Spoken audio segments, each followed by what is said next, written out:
2 minutes. That's all it takes for the chase to turn an ordinary Thursday tea time slot into something people are still arguing about on social media hours later. And this time, it wasn't even Paul Sinha's quizzing that did it. It was one single word. The lineup itself felt promising from the start. Bradley Walsh welcomed 4 fresh faces into the studio: Alan, Kathy, Genevieve, and Andy, all hoping to walk away with something to show for their afternoon. And the opening stretch delivered exactly the kind of tension the show thrives on. Alan came out swinging, banking an impressive £6,000 in his cash builder before holding his own against Paul Sinha in the head-to-head, securing his spot in the final. Kathy followed with an equally strong showing, adding $7,000 more to the pot after her own successful face-off. 2 players in, 2 spots locked down, and the energy in that studio must have been genuinely electric. Then Genevieve stepped up, and the tone of the episode shifted almost immediately.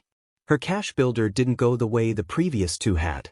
Under the pressure of that ticking clock, she only managed to bank £2,000, a noticeably rougher outing than what Alan and Kathy had just produced. That alone is a familiar chase story, a player getting rattled by nerves in front of a national audience, which happens to almost everyone who's ever sat in that chair. But what turned this into something viewers wouldn't stop talking about wasn't the score itself. It was a single word she used while trying to get through the round. When Genevieve found herself stuck on a question, she said skip instead of the actual required phrase, pass. It sounds like the smallest possible detail, almost too minor to matter. But if you understand how the chase actually works, you know that specific phrasing exists for a reason. Bradley needs a consistent, clear verbal cue to know when to move the show along, and pass is the word built into the format itself. Skip might mean the exact same thing conversationally, but on this show, it's simply not the password that keeps things moving the way they're supposed to.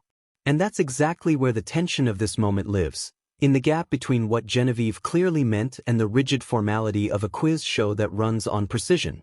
She wasn't trying to break any rules.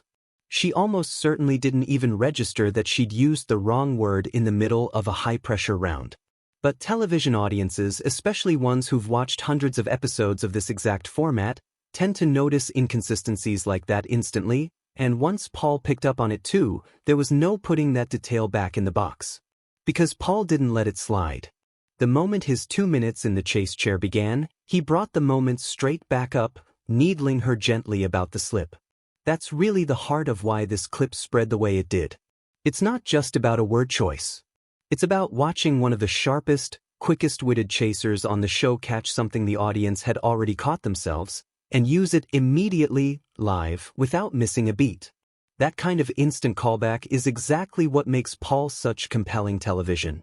He's not simply answering trivia questions correctly. He's paying attention to everything happening around him, and he knows precisely when a small mistake is funny enough to be worth mentioning.